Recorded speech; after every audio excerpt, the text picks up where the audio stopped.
un material que compartí, acabo de compartir en Classroom, y que se titula Arquitectura de Computadoras.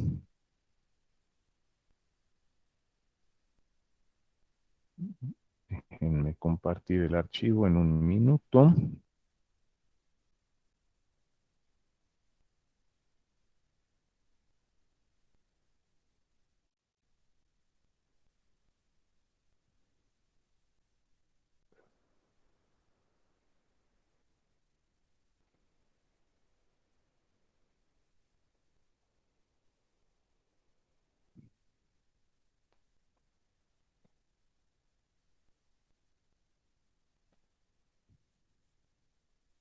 Y me parece que ya se ve en la pantalla. ¿Me confirman, por favor? Sí, profe, sí se ve. Ok. Bien. Entonces, bueno, pues ya estuvimos hablando de las memorias. Ya vimos cómo se diseñan bancos de memorias, cómo podemos aumentar la capacidad de almacenamiento en las memorias. Y bueno, pues nos falta hablar un poquito más acerca de las aplicaciones de las memorias. Esto lo voy a mencionar al ratito terminando la clase. Pero en cuanto al tema de memorias, en estos momentos ya hemos cubierto prácticamente con todo lo necesario. Lo que vamos a ver a continuación, pues es cómo se construyen las computadoras. Ya vieron las memorias, ya vieron cómo funcionan, y ahora vamos a entrar a ver la arquitectura de las computadoras, a hablar de cómo están construidas internamente, qué componentes se necesitan, cómo es la interconexión de estos componentes para pues ya llegar a un sistema de cómputo.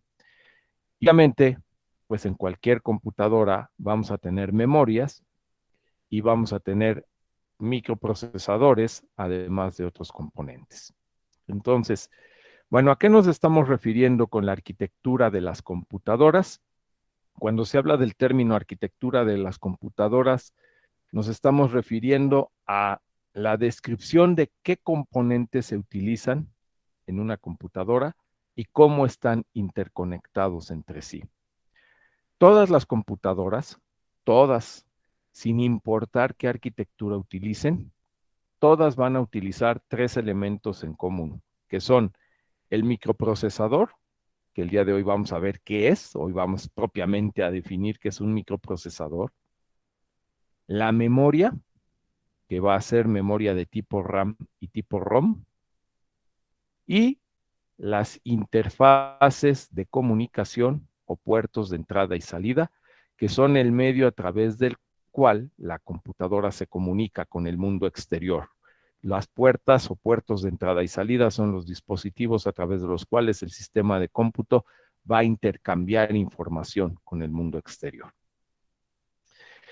Y bueno, pues existen diferentes arquitecturas, diferentes formas de interconectar estos componentes. Repito, todas las computadoras tienen exactamente los mismos componentes, lo que cambia es la forma en la cual se interconectan con el propósito de lograr mayores velocidades de procesamiento, mayores velocidades en la ejecución de los programas. Básicamente existen dos arquitecturas, que es lo que vamos a ver en esta primera diapositiva. La primera arquitectura que existió, la primera arquitectura que se utilizó para construir una computadora, denominada von Neumann o Princeton. Esta arquitectura es la que se utiliza en la primera computadora en la historia, que se construye en 1945, pero esta arquitectura no fue propuesta en ese año. De hecho, esta arquitectura la propuso un matemático e inventor mecánico, porque todo se hacía en aquel entonces en forma mecánica, llamado John von Neumann, y él propuso la arquitectura de un primer sistema de cómputo en el siglo XVIII.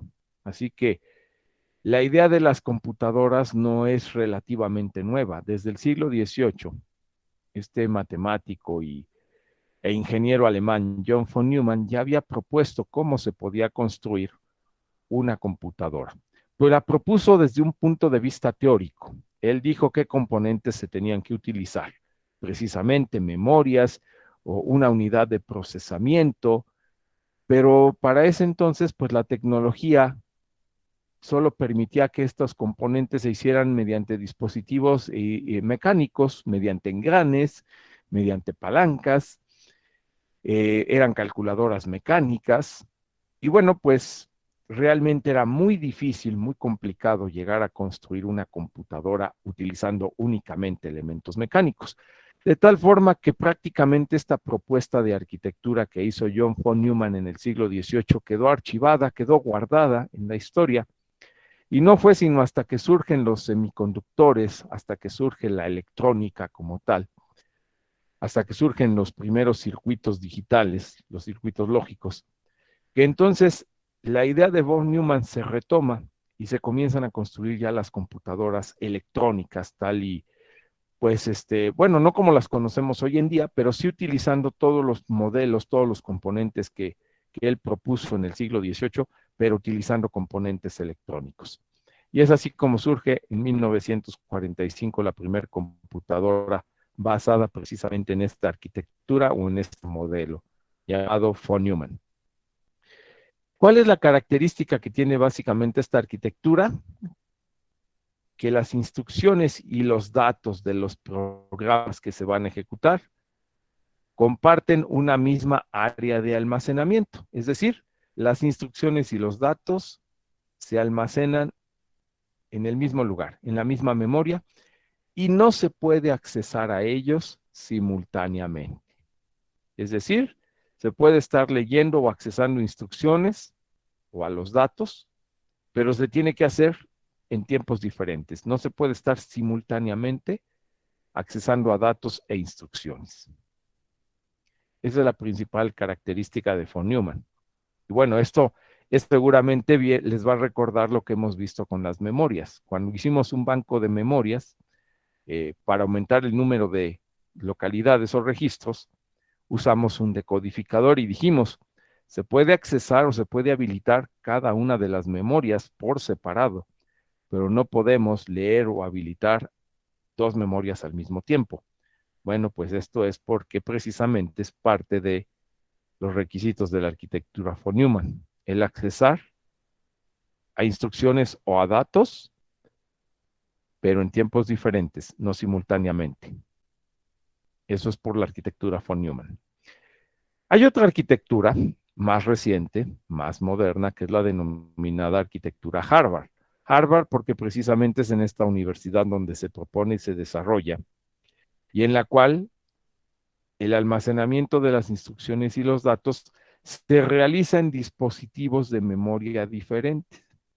Aquí ya la modificación, ellos dicen, ellos proponen que se utilice una memoria exclusivamente para almacenar instrucciones de los programas y otra memoria, otro dispositivo para almacenar los datos.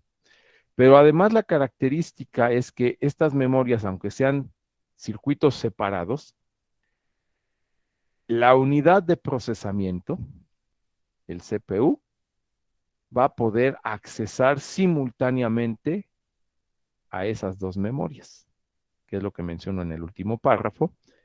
Cada una de las memorias tiene un bus de datos exclusivo para comunicarse con el CPU, por lo que es posible aumentar la velocidad de procesamiento que se puede simultáneamente accesar a instrucciones y a datos.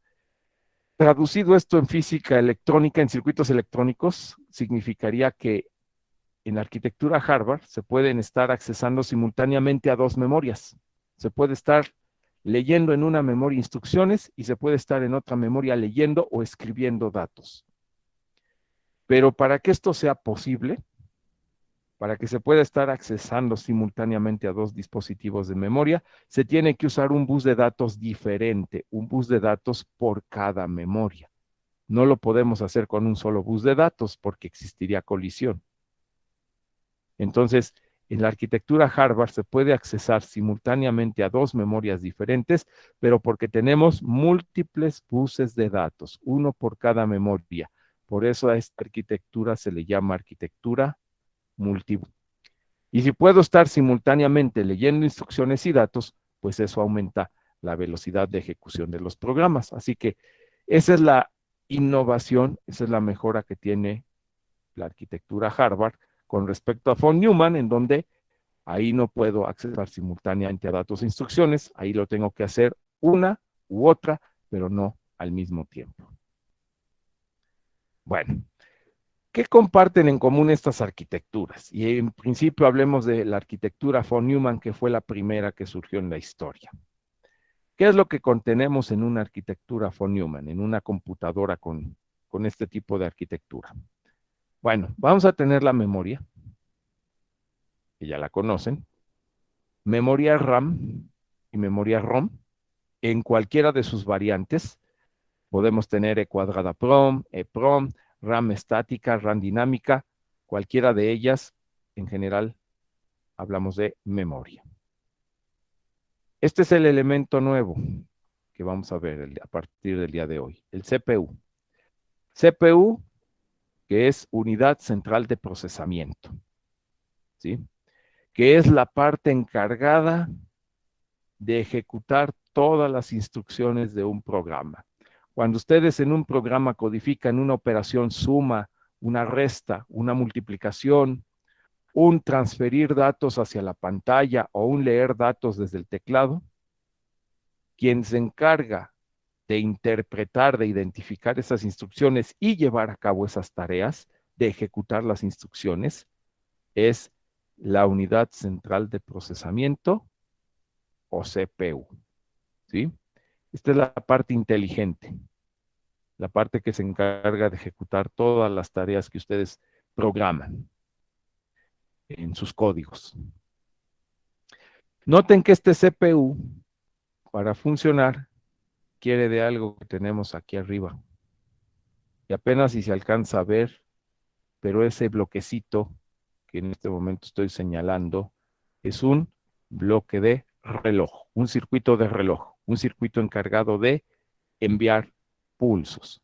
Entonces, el CPU es un circuito secuencial, un circuito que va a trabajar, o que necesita, mejor dicho, para trabajar de los pulsos de un reloj. Y es la frecuencia de los pulsos del reloj lo que va a determinar la rapidez con la que el CPU va a leer y a ejecutar las instrucciones de un programa. Si no hay señal de reloj, si el circuito de reloj no funciona, el CPU no ejecuta ninguna instrucción, no lleva a cabo ni realmente, pues el sistema de cómputo no hace nada, no nos serviría para nada. Es indispensable tener un reloj y el reloj es el que determina la velocidad de procesamiento en el CPU. Si el CPU mencioné hace un momento como la parte inteligente, es como el cerebro de la computadora, el encargado de ejecutar operaciones, cálculos, etcétera, el reloj viene a ser el corazón que late para que esa computadora funcione. Sin el circuito de reloj, sin esos pulsos, no existiría ningún procesamiento, ninguna ejecución de tareas en una computadora. Y bueno, el CPU y la memoria se van a interconectar a través de los buses que ya conocemos. Direcciones, datos y señales de control. El CPU, al igual que la memoria, presenta estos tres buses terminales. Entonces, ¿cómo es la conexión? Pues es muy simple. Noten que en el CPU las direcciones son salidas. El CPU es quien se encarga de generar las direcciones. El CPU es el contador que le va a estar enviando las direcciones a la memoria, quien las va a recibir. En la memoria las direcciones, ¿se acuerdan? Son entradas.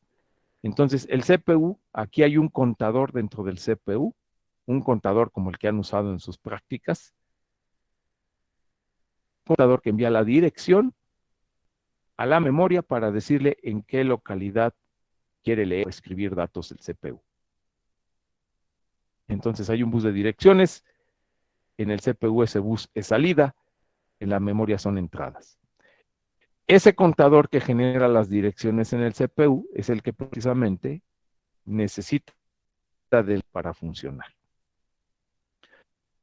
Luego, tenemos el bus de datos. El bus de datos que en la memoria puede ser entrada o salida bidireccional y en el CPU también puede ser entrada o salida. El CPU se va a encargar de enviar datos hacia la memoria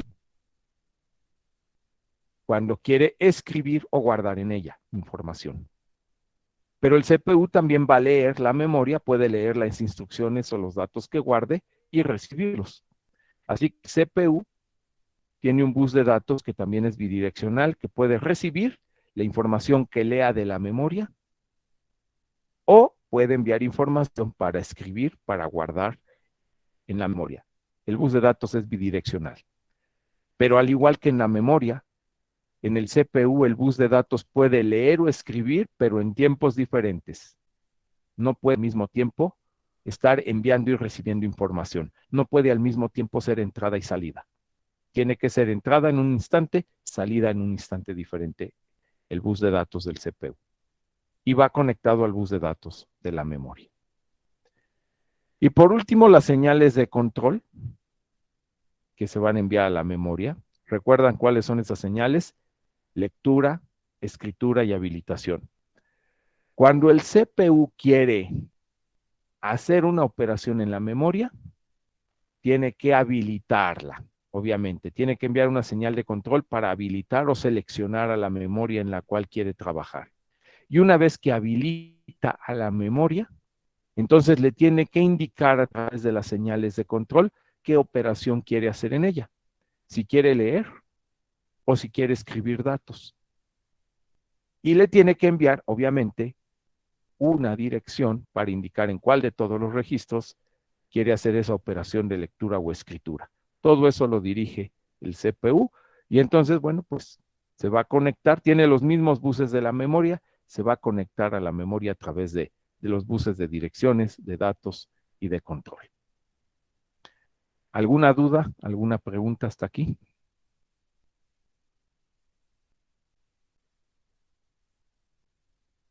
No, ninguna, profe. Muy bien. ¿Qué nos falta? Bueno, pues si la memoria y el CPU se comunicaran únicamente entre ellos, pues la computadora no nos serviría de nada. ¿Por qué? Porque si el CPU va a ejecutar el programa que hay en una memoria, es muy probable que ese programa requiera datos por parte del usuario o datos del exterior para procesar esa información. Y cuando se generen los resultados, pues también esos resultados hay que enviarlos al mundo exterior, hay que enviárselos al usuario o a un dispositivo externo. Y entonces, pues aquí nos falta los medios a través de los cuales la computadora, la memoria y el CPU pueden intercambiar datos con el mundo exterior, que son los denominados puertos de entrada y salida. Los puertos de entrada y salida van a ser las interfaces de comunicación a través de las cuales el CPU va a poder enviar información hacia el exterior a través de un dispositivo de salida o bien puede recibir información a través de un dispositivo de entrada. Dispositivos de salida, pues aquí están algunos ejemplos que ya conocen, el monitor, una impresora o un medio de almacenamiento. Aquí marcan un disquete, bueno, pues esta es una diapositiva antigua, puede ser una memoria USB, puede ser una conexión a Internet, entonces a través de esa interfaz el CPU puede enviar datos hacia el exterior a un dispositivo de salida usando puertas de salida. O puede recibir datos de entrada a través de un teclado, pero también a través de otros dispositivos, como por ejemplo un micrófono. En este momento que estamos en la videoconferencia, pues el micrófono es un dispositivo de entrada, ¿sí? Un altavoz que puede ser los audífonos o el altavoz, el dispositivo de salida. En fin, la computadora requiere de estas interfaces de entrada y salida para comunicarse con el mundo exterior. Y bueno, estos dispositivos de entrada y salida van a ser registros. ¿Se acuerdan que vimos registros al inicio de la clase? Los registros están formados.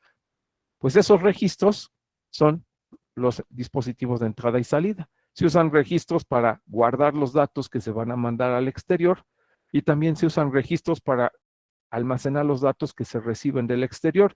Y una vez que el CPU necesita esa información de esos registros, pues accesa a ellos igual como si fueran una memoria, a través de una dirección, va a intercambiar los datos a través del bus de datos y a través de un bus de control le va a decir al puerto qué operación quiere hacer.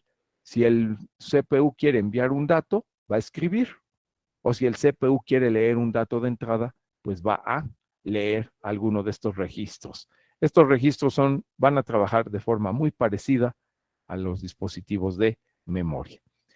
Y con estos tres componentes interconectados a través de estos buses, pues es como se construye una computadora. Todas las computadoras tienen estos elementos y esto es, cuando se conectan de esta manera, es a lo que se le llama arquitectura von Neumann. Detalle aquí, detalle importante, el CPU solo se puede comunicar con un dispositivo a la vez. Es decir, si el CPU quiere comunicarse con la memoria, va a mandar una señal de control para habilitar a la memoria y en ese momento que la habilita intercambia la información a través del bus de datos solamente con la memoria. En ese momento los dispositivos de entrada y salida no se pueden comunicar, no van a hacer uso del bus de datos, no van a estar habilitados y en consecuencia si no están habilitados se encuentran en alta impedancia. Así que el CPU solamente habilita un dispositivo para comunicarse a la vez. Puede ser la memoria, pero si se quiere comunicar con un puerto de entrada o salida, entonces a través del bus de control habilita ese puerto, le envía la dirección correspondiente al puerto y va a intercambiar información en el bus de datos con el puerto.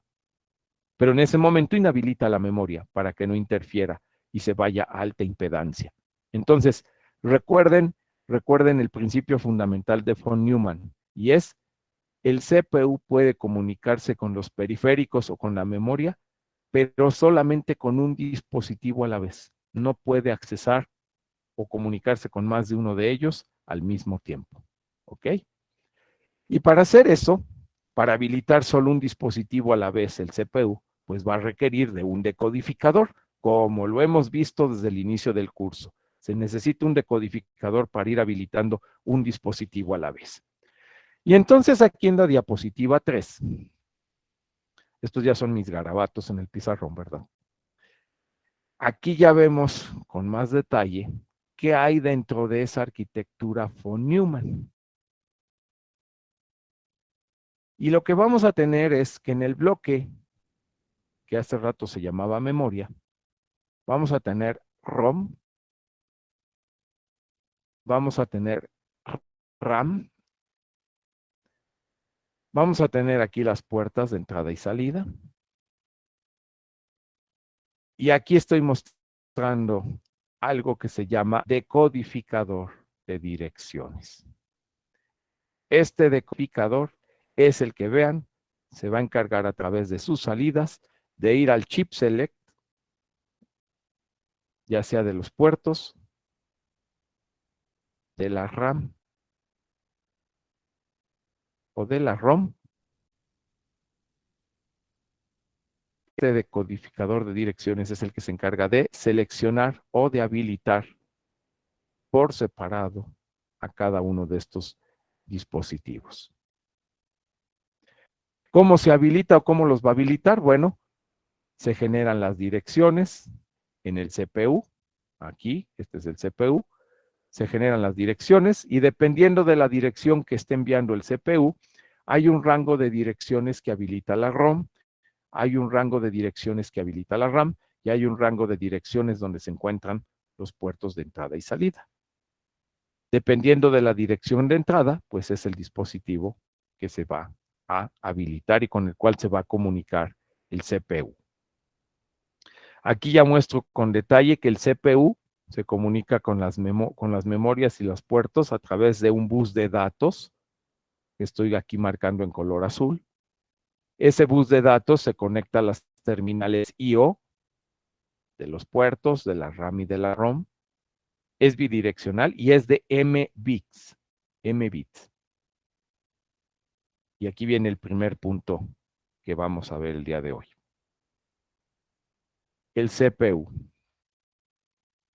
Cuando ustedes compran una computadora y les dicen que usa Windows de 32 bits, significa que el CPU de esa computadora, el procesador de esa computadora, tiene un bus de datos de 32 bits. Se están refiriendo al tamaño de palabra del procesador. Si su computadora usa un Windows de 64 bits, significa que este bus de datos, el tamaño de palabra del procesador de su computadora, es de 64 bits. Bueno, pero obviamente no empezaron siendo tan grandes todos los procesadores. El primer procesador en la historia que hubo, el primer procesador que fue el 4004 de Intel, que surgió en 1973, tenía un tamaño de palabra de solo 4 bits. Ese fue el primer procesador. Después surgieron en la década de los 80 del siglo pasado los procesadores de 8 bits. Después, a finales de los 80, principio de los 90, surgieron los procesadores de 16 bits. Y ya a los millennials, a ustedes ya les tocó conocer los procesadores de 32 bits. Actualmente hay de 64 bits. Y dentro de poco tendremos los de 128 y 256 bits. Bueno, pues los procesadores han ido evolucionando y han ido aumentando el tamaño de palabra, el tamaño de los datos que pueden intercambiar con las memorias y con el mundo exterior a través de los puertos de entrada y salida. Como les decía, bueno, para accesar a las memorias y a los puertos se tiene que enviar las direcciones. Entonces, todo procesador, todo CPU tiene un bus de direcciones que aquí estoy marcando en color rojo, un bus de direcciones de n bits. El número de bits que tenga aquí es lo que va a indicar cuánta memoria y cuántos dispositivos puede manejar ese procesador. Si a ustedes les venden una computadora y les dicen que esa computadora puede manejar hasta 32 gigabytes de información, bueno, pues 32 gigabytes serían 2 elevado a la 32. Quiere decir que tiene 32 bits en el bus de direcciones. O si maneja 8 gigabytes, pues 8 gigabytes, perdón, 2 a la 32, me equivoqué, 2 a la 32 serían 35, 2 a la 35, 35 líneas de direcciones. 8 gigabytes serían 2 a la 33. Entonces el procesador tiene 33 bits de direcciones. Pero igual, el número de direcciones ha ido aumentando conforme pasa la evolución tecnológica, conforme evoluciona la tecnología. El primer procesador de Intel apenas si podía manejar 640 bytes de memoria. Y de ahí fue aumentando a kilobytes, megabytes, y bueno, en la actualidad a ustedes ya tenemos procesadores que manejan gigabytes de memoria. Esa ha sido la evolución de estos dispositivos. ¿Cómo se generan las direcciones? Bueno, aquí ya estoy mostrando con más detalle qué hay dentro de la CPU, qué hay dentro de la unidad central de procesamiento. Bueno, pues lo que vamos a tener es un contador. Esto que estoy marcando en esta parte de donde salen las direcciones. Esas siglas PC se denominan Program Counter en inglés o contador de programa en español. ¿Y qué es este contador de programa? Pues su nombre lo dice, es un circuito contador, es un contador. Lo único que sabe hacer es contar en binario, empezar desde cero e irse a incrementar su valor de la cuenta, ir incrementando el conteo con cada pulso de reloj. Este circuito contador es el que recibe pulsos del reloj.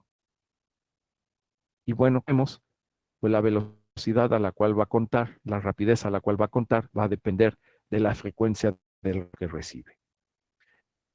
Este contador tiene un botón para reiniciarlo, para que comience a contar de nuevo, que es el llamado botón de reset que tienen en sus computadoras. Ustedes cada vez que reinician su computadora, lo único que le están diciendo al contador de programa es que comience desde el principio otra vez. Y es por eso que toda la operación de la computadora se suspende y comienza a leer los programas, comienza a ejecutar todo desde el inicio nuevamente, desde la primera instrucción.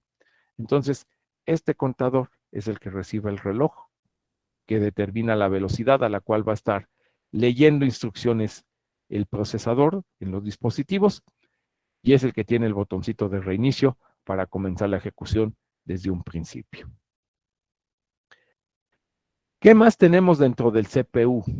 Bueno, el CPU tiene este contador en algo que se llama unidad de control, lo que aquí se abrevia como UC, significa la unidad de control. Esta unidad de control es larga de enviar las señales que contan la operación que quiere realizar en los periféricos del CPU, que son la parte de arriba. En esa unidad de control se generan las señales de escritura, write, que le van a indicar, por ejemplo, a la RAM, que quiere escribir en ella el procesador, o en las puertas de entrada y salida. El procesador genera esta señal de salida write, que va a enviar a la terminal W o a la terminal de escritura de la ROM y de la RAM. Y el procesador también genera la señal de lectura cuando quiere leer, la señal read, que va a ir a las terminales OE de la ROM, de la RAM y de los puertos. La terminal de escritura de la ROM, recuerden que se manda a VCC porque no se va a estar escribiendo cuando se está utilizando una ROM, simplemente se puede leer, pero en la RAM sí se puede leer y escribir. El procesador le indica cuando quiere hacer esa operación, y lo mismo en los puertos, el procesador puede ir a leer o a escribir un dato. Otra vez, el CPU puede leer o escribir, pero en tiempos diferentes. No lo puede hacer simultáneo. ¿Por qué? Porque el bus de datos es compartido, miren. El bus de datos es uno solo para todos los dispositivos. Entonces, el CPU cuando quiere leer o escribir, va a mandar un 0. Si quiere leer, va a mandar un 0 en la terminal read, y en ese momento en que manda el 0, esa señal de lectura le llega a todos los periféricos, pero solamente se va a leer uno. ¿Cuál? El que esté habilitado por el decodificador de direcciones. La información de ese dispositivo sale a través del bus de datos y la recibe el CPU. Cuando el CPU quiere escribir, entonces manda el 0 en la señal write. Habilita solamente uno de los periféricos en el cual se va a escribir, y entonces ahora para escribir el CPU envía la información por el bus de datos y la envía a todos los dispositivos, pero solamente se va a guardar en el periférico que esté habilitado a través del decodificador. Entonces, en una arquitectura von Neumann, el CPU solamente puede leer o escribir, pero en un periférico a la vez. No puede accesar a más de uno al mismo tiempo. ¿Qué más tenemos dentro del CPU? Vamos a tener aquí algo que se llama ALU. ¿Alguien recuerda qué significan estas siglas ALU?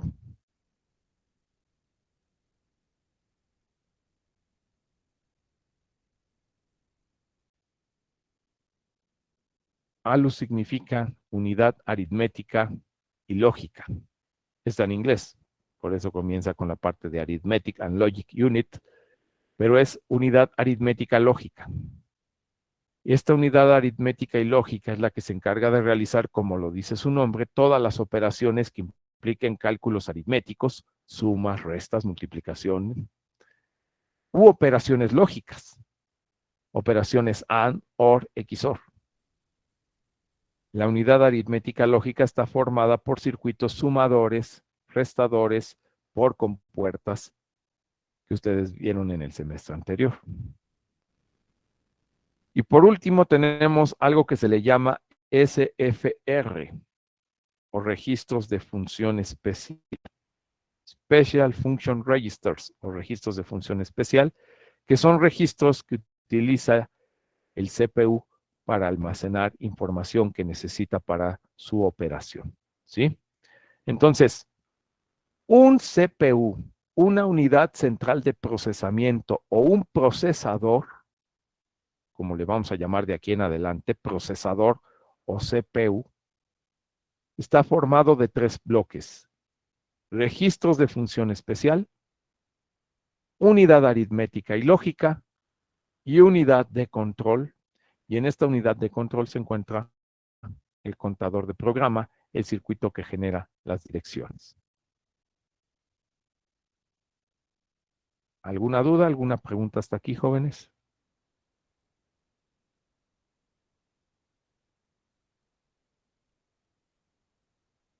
Profe, a mí no me quedó muy claro la función del program counter. Nada más es, bueno, para qué ayuda o para qué sirve nada más contar los programas? ¿Cómo vas a accesar a las localidades de la memoria? Necesitas la dirección de estas localidades. ¿Cómo vas a leer la memoria? Pues tienes que generar las direcciones. ¿Y cómo vas a ir leyendo una por una en forma secuencial? Pues a través de las direcciones. ¿Cómo lo hicieron para mostrar el mensaje en el display? Guardaban una letra, cada dirección, y después iban leyendo cada una de esas localidades. Pero para eso hay que ir enviando las direcciones. Enviar la primera letra o leer la primera letra implicaba enviar la dirección 0. Mostrar la siguiente letra implicaba que pasabas al registro 1 o a la siguiente dirección. Mostrar la siguiente letra de tu nombre implicaba ir a la dirección número 2 y así sucesivamente. Para eso se necesita el contador para que vaya generando el conteo de las direcciones, para ir leyendo localidad por localidad de la memoria. Cuando ustedes hacen un programa, las instrucciones se guardan dentro de las memorias. Igual, en las localidades. Y las instrucciones se van guardando en una dirección, la siguiente instrucción en la siguiente dirección, la siguiente instrucción en la siguiente. Entonces, ¿cómo se van a ir leyendo cada una de esas instrucciones en ese orden que se guardaron? Pues hay que enviar las direcciones y estas direcciones se van a ir incrementando. ¿Y quién hace esa tarea de generar números binarios e irlos incrementando?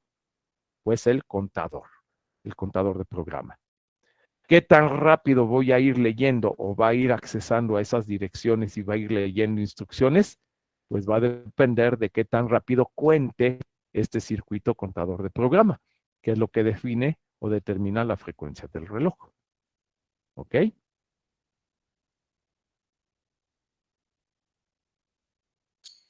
Sí, profe, mucho más claro. Gracias. Ahora, el primer procesador en la historia tenía un reloj que funcionaba en el orden de 1 kilohertz.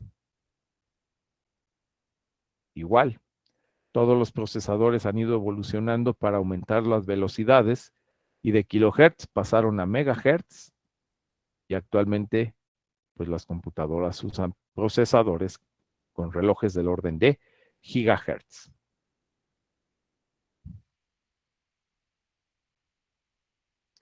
Bien, esto es lo que tienen todas las computadoras y esto es a bloques la forma en que se interconectan cada uno de estos componentes.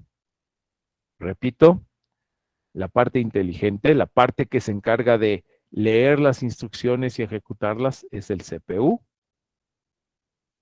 Y todos los demás dispositivos, la ROM, la RAM, los puertos, son esclavos, por así decirlo, porque están sujetos a hacer lo que les indique la unidad central de procesamiento. Bueno, y aquí entonces vamos a definir ahora qué es un microprocesador. Porque aquí estoy hablando de una CPU o procesador en general. Y el procesador, pues aquí les estoy marcando de qué partes está formado. Registros, ALU, unidad de control. Pero, ¿qué es un microprocesador? Bueno, pues la palabra micro se antepuso a la de procesador. ¿Por qué? Porque, bueno, pues cuando se crearon las primeras computadoras, voy a remontar otra vez a la historia, 1945, la primera computadora que existió. Estos bloques, los registros, la ALU, la unidad de control, el contador, cada uno de estos bloques era un circuito separado. Cada uno de estos bloques se construía, primero se construyeron con bulbos o válvulas electrónicas, válvulas al vacío. Después, cuando surgieron los transistores en la década de los 50 y 60, bueno, pues ya estos componentes se hicieron con transistores. En la época de bulbos, un procesador, una computadora como estas, ocupaba el espacio de un salón de clases completo o de un laboratorio como los que hay en ESIME. De ese tamaño era la computadora, todo el laboratorio, las 4 paredes, usando bulbos. Después, cuando surgieron los transistores, toda la electrónica, todo esto se hizo con transistores, pero todo se hacía por separado. Era una tableta de transistores, un circuito para los registros, otro bloque, otra tarjeta para la ALU, otro bloque para la unidad de control. Y la computadora se miniaturizó. Era ya del tamaño, digamos, de un escritorio, de 2 escritorios. Era más o menos el equivalente a 2 escritorios, una computadora hecha con transistores. Y la gran innovación es en el momento en que surgen los circuitos integrados. Cuando se pueden fabricar ya muchos transistores, muchos componentes dentro de un chip, en un circuito integrado. Esto es hacia la década de los 70 del siglo pasado. Es cuando entonces todo esto se comienza a miniaturizar y las computadoras se vuelven más pequeñas y ya se vuelven computadoras de escritorio. Pero de nuevo, había un chip, un circuito integrado para la ALU, se tenía que comprar otro chip para los registros y se tenía que comprar otro chip para la unidad de control y el contador. Todo esto eran chips separados que se tenían que interconectar. Hasta 1973, en donde una empresa llamada Intel logra colocar dentro de un mismo chip, dentro de un solo circuito integrado, todo lo que hay en una CPU. Intel mete dentro de un chip los registros de funciones especiales, la unidad aritmético-lógica y la unidad de control. Y entonces, a ese chip, a esa CPU que se fabrica utilizando un solo chip, se le va a denominar de ahí en adelante microprocesador, jóvenes. ¿Qué es un microprocesador? Es una unidad central de procesamiento que ha sido fabricada dentro de un chip, dentro de un circuito integrado. Y bueno, pues a ese circuito integrado se le tienen que agregar todos los circuitos adicionales para que forme una computadora y entonces se le agregan las tarjetas con la ROM, con la RAM, se agregan las interfaces de comunicación de entrada y salida, se agregan los decodificadores, se agrega un circuito de reloj externo para que todo esto pueda dar lugar a una computadora. Repito, recuerden esta definición, microprocesador es un CPU fabricado dentro de un solo chip. ¿Alguna pregunta hasta aquí?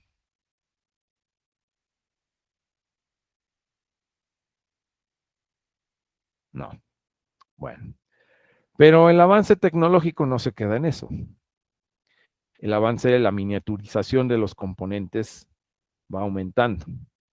En la actualidad, los componentes de un microprocesador, los transistores de un microprocesador, pues ya son del orden de nanómetros en sus dimensiones.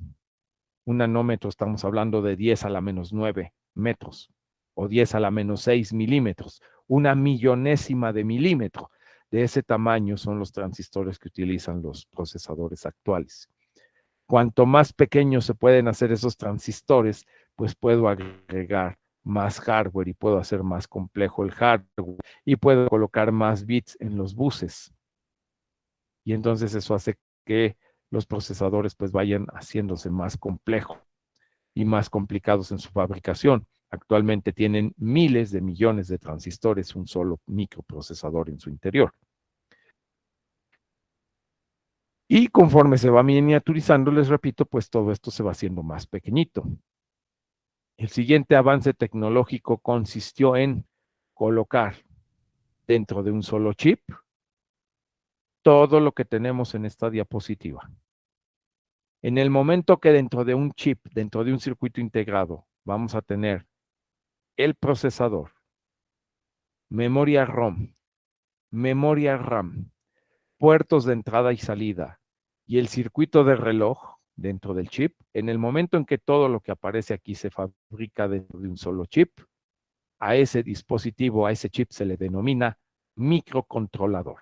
Entonces, un microcontrolador es un chip que internamente tiene el microprocesador, pero además tiene cantidades limitadas, porque dentro de un chip no se puede fabricar junto con el microprocesador mucha memoria, tiene cantidades limitadas de memoria ROM, de memoria RAM, pero también incluye los puertos de entrada y salida, e incluye internamente el circuito del reloj. Eso es un microcontrolador.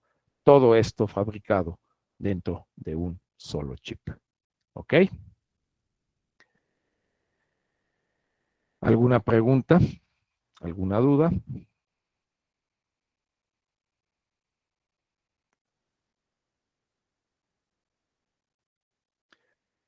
Bueno, y como el avance tecnológico tampoco se detiene ahí, después surgieron los procesadores multinúcleos. Y cuando hablamos de un procesador multinúcleo, estamos hablando de un circuito integrado que ya no contiene solamente un CPU. Cuando contiene solamente un CPU, le llamamos microprocesador. Pero en la actualidad, los procesadores multinúcleos son chips que contienen 2, 4, 8, 16, 32 núcleos o 32 CPUs internamente. Así que si ustedes tienen una computadora con un procesador de 4 núcleos, pues significa que tienen un chip que internamente tiene 4 unidades de procesamiento o 4 procesadores. O si es de 8 núcleos, pues estamos hablando de una computadora que tiene 8 CPUs u 8 procesadores internamente. Eso dentro de un solo chip, y a eso ya se le conoce como procesador multinúcleo. Es como si tuvieran 4, 8 microprocesadores, pero ya dentro de un solo chip. Obviamente, pues esto aumenta el poder de procesamiento porque todos esos procesadores pueden estar ejecutando programas simultáneamente en forma paralela. A eso se le llama procesadores multinúcleo. Bien. Pasemos a la siguiente diapositiva. Mapa de memoria. Bueno, mencioné hace un momento, dependiendo del número de bits que tenga un CPU o un procesador, pues dependiendo de ese número de bits va a ser la cantidad de memoria que puede manejar, ¿sí? Entonces, en un procesador que tenga n bits en el bus de direcciones, pues va a poder generar direcciones desde el valor 0 a la combinación 2 elevado a la n-1. En ese espacio de memoria, ese espacio de memoria se tiene que repartir o se tiene que asignar a cada uno de los dispositivos que acompañan al procesador. Es decir, va a haber un espacio de memoria, cierta cantidad de bytes asignados para la ROM, otro espacio de direcciones asignado a la RAM y otro espacio a los puertos de entrada y salida. Entonces, pues dependiendo del espacio de direcciones que ocupa cada uno de estos dispositivos, hay un rango de direcciones que ocupa cada uno de ellos. Bueno, pues cuando el procesador genera alguno de estas direcciones, dependiendo de qué dirección se trata, tiene que habilitar alguno de estos dispositivos. Y es por eso que el decodificador de direcciones, lo que recibe en la entrada son las direcciones del CPU, Y cuando recibe una dirección que habilita alguno de ellos, pues ya las señales de salida que la va a activar. Insisto, la ROM ocupa un intervalo de direcciones, la RAM ocupa un intervalo diferente y los puertos ocupan otro diferente. Pero todos deben estar ocupando el total de memoria que puede manejar el procesador. ¿Sí? ¿En qué direcciones se habilita la ROM, la RAM o los puertos? Eso lo define quien diseña la computadora. Ustedes diseñan su propio decodificador para definir cuánta memoria RAM o ROM puede tener su computadora. Cada fabricante se encarga de diseñar de acuerdo a sus necesidades o al modelo, a las características que quiere otorgar en una memoria, cuánto espacio va a asignar a cada uno de estos dispositivos. ¿Qué se almacena en cada uno de ellos? Bueno, la ROM al ser una memoria de solo lectura y no volátil, generalmente almacena instrucciones de programas que no se deben perder. Por ejemplo, el programa de arranque, el programa con el que arranca su computadora, con el cual enciende y se configura para después cargar el sistema operativo. Ese programa básico de arranque, pues debe estar en una ROM, porque aunque apaguen la computadora, no se debe perder para que se vuelva a ejecutar cada vez que la encienden. También en la ROM se guardan datos que son de tipo estático, datos que no van a cambiar, por ejemplo, valores de constantes, tablas de valores, por ejemplo, tablas de valores trigonométricos o de alguna función en particular que se utilicen, tablas matemáticas, tablas de caracteres, etcétera. Datos de tipo estático. Esa es la información que se almacena en una ROM. ¿Qué se almacena en una RAM? Datos dinámicos, datos que pueden cambiar, datos que se van a estar escribiendo o leyendo o modificando constantemente en un programa, que son generalmente los datos de tipo variable. Y las puertas de entrada y salida son latches, son registros, como les decía, que permiten la comunicación con el exterior. Todos estos dispositivos van a tener un tamaño de palabra de M bits y ese tamaño de palabra, como mencioné, pues va a estar definido por el tamaño de palabra del procesador. Pueden ser memorias de 16, de 8, 16, 32, 64 bits. Bueno, ¿hasta aquí alguna pregunta? No, profe. ¿No? Continuemos. ¿Cómo se genera el software? ¿O cómo es el ciclo de vida del software? Bueno, ustedes ya lo han llevado a cabo, han llevado varios cursos de programación previos a este curso. Y bueno, pues el procedimiento para generar software comienza por editar su programa, por capturar su código fuente, compilar ese programa y una vez que lo llena el compilador, su código fuente, el compilador se va a encargar de identificar si presenta o no errores de sintaxis su código fuente. Si su código fuente tiene errores de sintaxis y teclearon incorrectamente alguna instrucción o alguna función, pues se van a tener que regresar a corregir, a editar su programa de nuevo, porque el compilador no va a generar más que una lista de errores, pero no va a generar ningún código para la computadora. Si su programa no presenta errores de sintaxis, si se generaron correctamente, si teclearon correctamente las instrucciones en el lenguaje de programación que están usando, bueno, pues entonces ese programa ya pasa a una etapa en donde se buscan errores de otro tipo, errores, por ejemplo, de que si vienen incluidas todas las bibliotecas o si no incluyeron alguna biblioteca, etcétera. Si las funciones que están incluyendo las encuentra en la biblioteca o las encuentra en el mismo archivo el compilador o no. Pero básicamente ese código va a pasar a ejecutarse. ¿Qué es lo que obtenemos a la salida de un compilador? Lo que obtenemos a la salida de un compilador es un código que ya se ha traducido al lenguaje de unos y de ceros, y ese lenguaje de unos y ceros se puede guardar en una memoria ese programa ya traducido a unos y ceros, se puede guardar en una memoria y después puede ese programa de unos y ceros ser leído por el procesador y ejecutado. Ahora bien, si el código presenta errores, bueno, pues se tiene que regresar de nuevo al ciclo de editar el programa y corregir los errores que presente en la ejecución, porque no está haciendo lo que debe hacer. Pero si no hay errores, bueno, pues el diseño, la generación del software está lista y como les decía, lo que se obtiene al final de todo este proceso es un archivo ejecutable, un código que está representado al programa en forma binaria, en forma de unos y ceros. A esa representación de un programa en unos y ceros se le llama lenguaje de máquina. ¿Sí?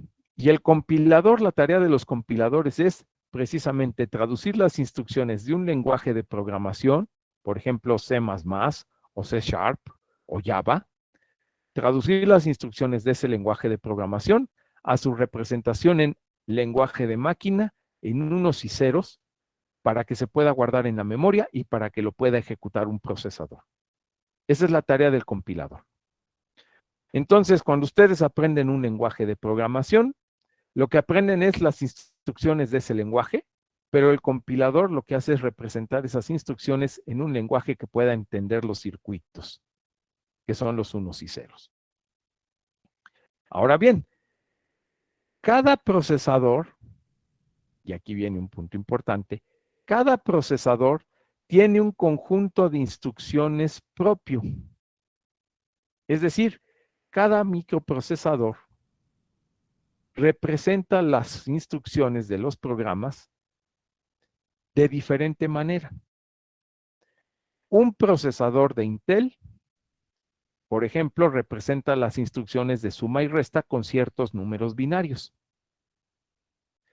Pero un procesador de otra fábrica, de otro fabricante, vamos a pensar, por ejemplo, las Mac, antes de que usaran Intel, las computadoras Mac, usaban procesadores que representaban las instrucciones con códigos diferentes a los de Intel. O si hablo de microcontroladores, por ejemplo, un microcontrolador de Texas Instruments representa sus instrucciones de manera diferente a como lo hace un microcontrolador de un PIC o como lo hace un microcontrolador de otro fabricante como puede ser Freescale o como puede ser Atmel. Un Arduino es un microcontrolador que representa la suma y la resta con un código diferente al como lo hace Intel o a como lo hacen los PIC o como lo hace Texas. Es decir, cada fabricante de chips le asigna una representación binaria diferente a sus instrucciones. Y eso tiene un problema muy serio. Y el problema es que cuando se hace un programa para un dispositivo de un fabricante, pues ese programa no va a poder correr en un procesador de un fabricante diferente, porque los unos y ceros representan cosas diferentes dependiendo del fabricante del chip. Lo que para un procesador es una suma, ese número binario para otro fabricante, ese procesador puede ser una multiplicación o puede ser una resta. Así que los programas no van a funcionar. Si están hechos para un fabricante en el lenguaje de máquina de un fabricante, no funcionan para el lenguaje de máquina de otro fabricante. ¿Y por qué los fabricantes usan diferentes representaciones o lenguajes de máquina? Pues son por cuestiones de derechos de patente. Como les decía, el primer microprocesador lo fabricó Intel. Intel diseñó sus procesadores para que con ciertas combinaciones binarias representaran sus instrucciones. Pero cuando después aparecieron otros fabricantes de microprocesadores, no podían usar los mismos códigos binarios que usó Intel en sus instrucciones porque le tenían que pagar derechos de patente a Intel, porque Intel fue el primero que hizo esa asignación de números, ese hardware para ese tipo de combinaciones binarias, y entonces si alguien las quería utilizar igual, pues tenía que pagarle derechos de patente a Intel. Lo que hicieron los siguientes fabricantes de procesadores para no pagar derechos de patente a Intel y no pagar derechos de patente entre ellos fue que cada quien le asignó un código binario diferente a sus instrucciones. Y el problema entonces fue que los programas no podían correr. Si corrían en un procesador, no podían correr en otro. si se hacían en esa forma. Eso es a lo que se le llamaba programar en bajo nivel. Los códigos de los programas en bajo nivel no pueden correr de un fabricante en otro diferente. Para evitar esos problemas, se inventaron o se crearon los lenguajes de alto nivel. C, C++, C Sharp, Java, en donde en un lenguaje de alto nivel, no importa qué procesador se esté utilizando, el compilador detecta el procesador que tienen en la computadora y se encarga de generar para ese sistema operativo, para esa computadora, la traducción a las instrucciones que entiende ese procesador. Entonces, cuando se hace un programa en C, se dice que es portable, porque no importa en qué procesador esté corriendo o en qué máquina, lo va a poder ejecutar porque el compilador lo traduce al código de unos y ceros de ese fabricante o de esa computadora en particular. Para eso se usan los lenguajes de alto nivel, para que los códigos sean portables y se puedan ejecutar en diferentes procesadores o en diferentes plataformas. Pero si se trabaja a bajo nivel, pues nos vamos a encontrar con ese problema de que cada familia de procesadores, cada fabricante diseña códigos binarios diferentes y los programas no pueden correr entre diferentes fabricantes. Y bueno, pues se le llama, aquí en la nota en color verde indico, que se le llama conjunto o set de instrucciones precisamente a la lista de operaciones que un procesador puede entender y ejecutar.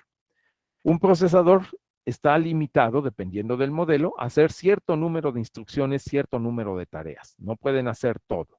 Hay procesadores con poquitas instrucciones que pueden hacer pocas cosas. Hay procesadores con cientos de instrucciones muy poderosos que pueden hacer muchísimas operaciones.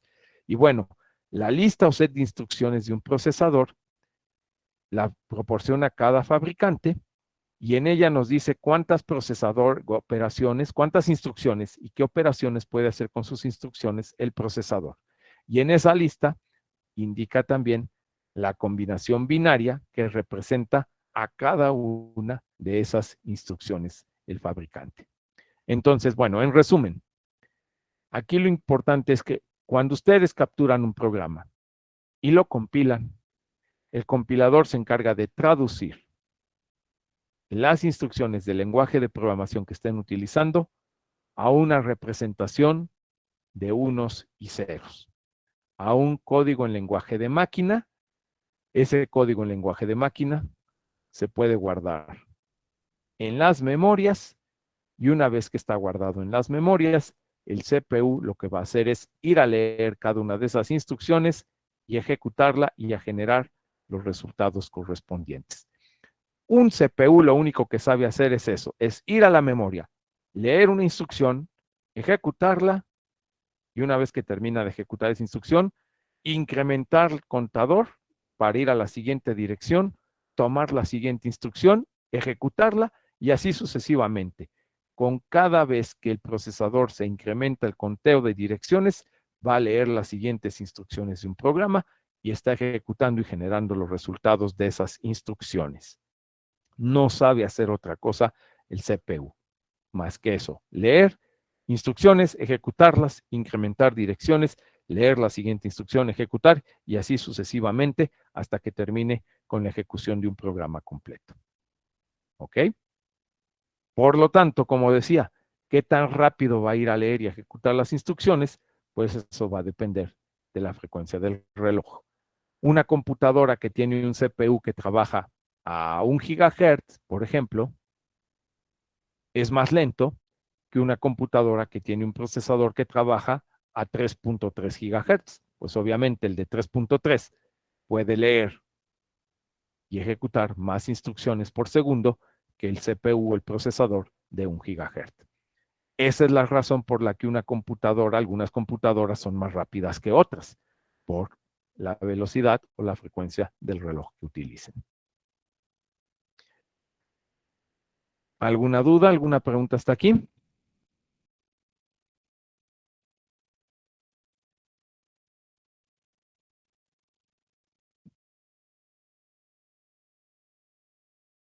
¿No? No, profe. Bueno, En resumen, todo lo que acabo de explicar en forma de resumen viene en las siguientes diapositivas y ahí lo vamos a ver. Resumen. Una unidad central de procesamiento. Esto es como la guía para que sea más fácil estudiar. Una unidad de procesamiento, unidad central de procesamiento o CPU. ¿De qué está formada? De una unidad aritmético-lógica, que es la unidad encargada de realizar las operaciones aritméticas, suma, resta, comparaciones y lógicas, AND, OR, XOR, NOT, complemento a 2, etc. Importante lo siguiente. La unidad aritmética lógica contiene el registro acumulador o registro de trabajo y el registro de banderas o estatus. Este registro acumulador lo vamos a estar utilizando mucho porque es el registro donde se almacenan los resultados de las operaciones. Entonces, por eso es importante, porque aquí es donde vamos a encontrar los resultados de las operaciones lógicas o aritméticas que genere la ALU. Y hay otro registro llamado banderas o estatus, que es importante porque este registro de banderas me permite conocer algunas características de los resultados. Por ejemplo, me permite saber si un resultado fue igual a 0 o si es diferente de 0. Me permite saber el signo del resultado, positivo o negativo. Me va a permitir saber si en la operación hubo acarreo o no lo hubo, etcétera. Si el resultado tiene paridad impar o paridad par. Toda esa información sobre los resultados de las operaciones me la va a dar precisamente este registro de banderas. Y bueno, esto es lo que vamos a tener en la ALU. El segundo componente de la CPU es la unidad de control. La unidad de control es la encargada de coordinar el funcionamiento interno de los procesos que ejecuta el CPU, genera las señales de control para los periféricos, es decir, las señales de lectura-escritura, y genera las direcciones mediante el registro contador de programa. Y el último bloque de la CPU, los registros de funciones especiales o SFR, que son áreas para almacenar datos en la CPU a los cuales se puede accesar a mayor velocidad y también se utilizan para configurar el funcionamiento del CPU. ¿Por qué digo que se permite accesar esta memoria a mayor velocidad? Bueno, si el CPU quiere traer un dato de una memoria externa, llámese la RAM o la ROM, fíjense, tiene que enviar la dirección primero. Después, tiene que enviar la señal de control que quiere hacer en la RAM o en la ROM, leer o escribir. Y una vez que ya envió la dirección y la señal de control, tiene que esperar a que esta RAM o esta ROM esté lista. ¿Se acuerdan? Las memorias tienen un tiempo de respuesta o tiempo de acceso. No van a dar la información de inmediato. El procesador tiene que esperar a que la RAM o la ROM manden la información por el bus de datos para que la pueda recibir y la pueda procesar. Todo eso es lo que tiene que hacer el CPU cuando accesa a una memoria exterior. En cambio, si el dato está guardado aquí, ya dentro del CPU en los registros, lo único que tiene que hacer es tomarlo del registro y enviarlo a la ALU y utilizarlo. Pero no tiene que estar enviando señales al exterior y esperar a que un dispositivo periférico le responda. Es mucho más rápido el procesamiento si los datos que la ALU va a utilizar ya están aquí dentro en los registros de funciones especiales, porque ya nada más es transferirlo de un registro de un lugar a otro dentro del mismo CPU. Haciendo una analogía, vamos a pensar que ustedes son el CPU. Y yo les doy una instrucción, por ejemplo, a ver, CPU, quiero que hagas un avioncito de papel, por ejemplo. Esa va a ser la instrucción que les doy. Quiero que construyan un avioncito de papel. Pero ojo, el papel que necesitan para ese avión lo pueden tener ahí en su casa, que es el equivalente a tenerlo en los registros de funciones. Pero si no lo tienen ahí, tienen que ir por él hasta la papelería que está a 2 cuadras de su casa. Es una memoria, un dispositivo externo. Pues si ustedes son el CPU y les doy la instrucción de que construyan el avión de papel, si no tienen papel en su casa, tienen que ir por él hasta la papelería que está a 2 cuadras, regresar con el papel y ejecutar la instrucción que es construir el avioncito. Pues ¿cuánto tiempo se van a tardar? Pues todo el tiempo necesario para ir hasta donde está el papel, la papelería y traerlo. Es el equivalente a que el CPU vaya a una memoria externa a él. Pero si el papel lo tienen ahí en su casa guardado en un cajón, cerca de ustedes, o lo tienen ahorita ahí a un lado en su escritorio, pues bien sencillo, nada más toman la hoja de papel y ejecutan la instrucción. ¿Y cuánto se tardaron? Mucho menos que si tuvieran a irlo a conseguir fuera de su casa. Esa es la semejanza cuando el CPU utiliza datos que están guardados dentro de sus registros, que tiene todo muy cerca, rápidamente puede hacer uso de esa información, a que si lo mandamos a que tome la información al exterior, donde tiene que enviar una serie de señales y esperar a que le envíen los datos el dispositivo externo. Entonces siempre va a ser mucho más rápido tener la información que se requiere dentro de los registros a que el CPU tenga que ir por ella a un dispositivo externo. Porque con otro detalle que ustedes ahora van a poder entender mejor. Imaginen que ustedes compran el procesador más rápido que exista, con una frecuencia de reloj de 5 GHz, por ejemplo, 5,000 millones de ciclos por segundo. Tienen un procesador rapidísimo. Pero imaginen que le colocan aquí una memoria que es lenta, una memoria anticuada. Una memoria que dijeron, le pongo esta memoria porque es más barata. Pues sí es más barata, porque es más lenta. Cuando ese CPU tan rápido quiera leer datos de una memoria que es muy lenta, pues el CPU se va a tener que esperar a que reciba la información. Porque aquí hay un detalle. El CPU se adapta a trabajar a la velocidad de los periféricos que ustedes le conecten. Si le ponen una memoria que se tarda mucho en ser leída, pues el CPU va a trabajar a la velocidad o al ritmo que marque la memoria lenta. Así que de nada le sirve que tenga un reloj de muy alta frecuencia, si va a tener que esperar hasta que esa memoria lenta le entregue la información.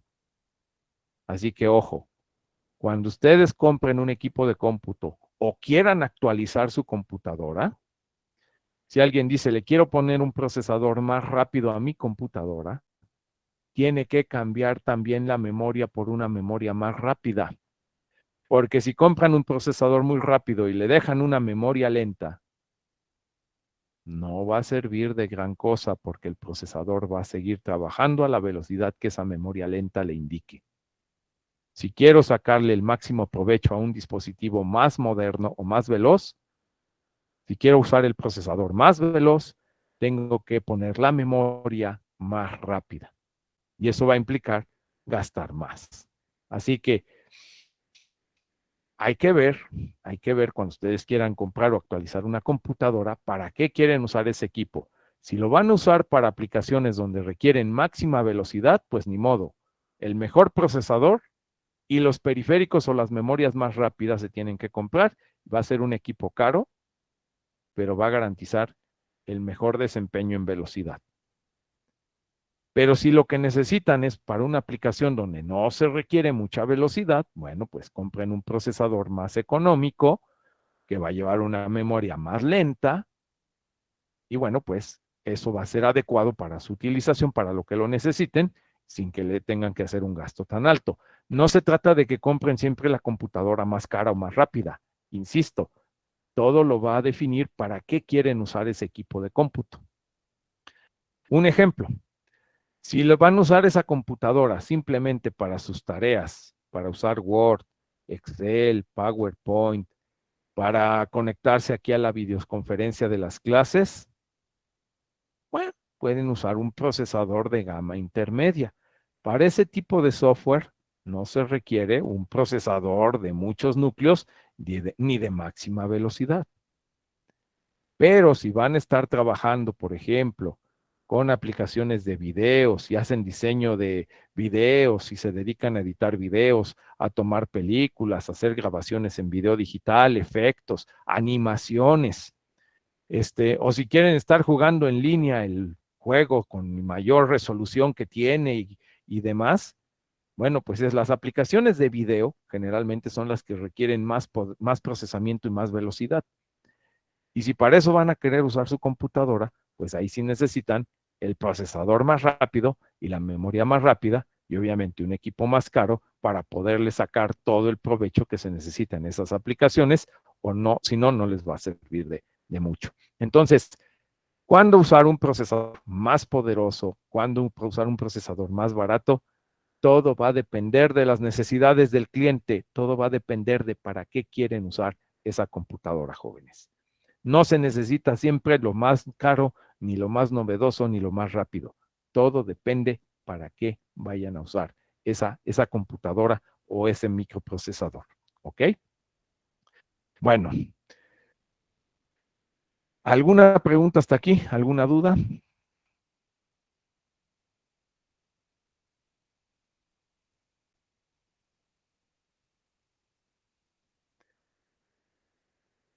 La siguiente diapositiva que está aquí en pantalla, la número 7, bueno, pues aquí menciono lo que hablé ahorita sobre los registros, la descripción del registro acumulador, de banderas, el contador de programa, que ya vimos que es para generar las direcciones, y el decodificador de instrucciones. Déjenme ver qué más tenemos por acá. Bueno, la diapositiva 8. Aquí hay 3 preguntas entonces, que son las que se quedan de tarea para ver qué entendieron de la clase de hoy. Que más que tarea, pues ya están aquí las respuestas, ¿no? Pero aquí hay, ¿qué es un microprocesador? Que es la definición que nos debemos llevar el día de hoy, más importante. Es una CPU fabricada dentro de un circuito integrado. ¿Qué es un microcontrolador? Es toda la microcomputadora, es decir, el reloj, el CPU, la ROM, la RAM, los puertos fabricados dentro de un circuito integrado. Y la última pregunta que acabo de mencionar, ¿qué factores determinan la velocidad de ejecución en un programa? El primero, el que he mencionado hasta ahora, es la frecuencia del reloj. El segundo es el tamaño de palabra del CPU, porque si el CPU puede leer 64 bits, va a poder leer más información que un procesador de 8 bits. Si leo 64 bits de un jalón en lugar de 8, pues puedo leer más información y puedo ejecutar más tareas que un procesador de menos bits. El tamaño de palabra es el segundo factor que afecta a la velocidad. Y por último, el tipo de arquitectura, que de esto vamos a hablar más adelante, porque ahorita pues estoy hablando básicamente de la arquitectura von Neumann. Entonces, bueno, de tarea, jóvenes, repasen este material desde la diapositiva 1 hasta la 8, repasen toda esta información y pondremos con ello entonces el día de mañana con este tema. Como les digo, ya estamos entrando a hablar propiamente de lo que es el microprocesador y las computadoras. ¿Alguna duda, algún comentario?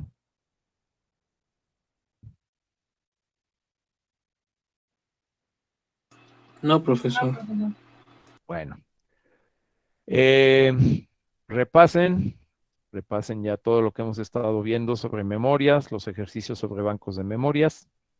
Les voy a mandar una guía que es una especie de cuestionario, una guía para que también estudien estos aspectos teóricos, porque hasta este punto, hasta este tema del microprocesador, vamos a aplicar el primer examen parcial. Y ese primer examen parcial, tentativamente, lo vamos a programar. Déjenme ver, les digo ahorita.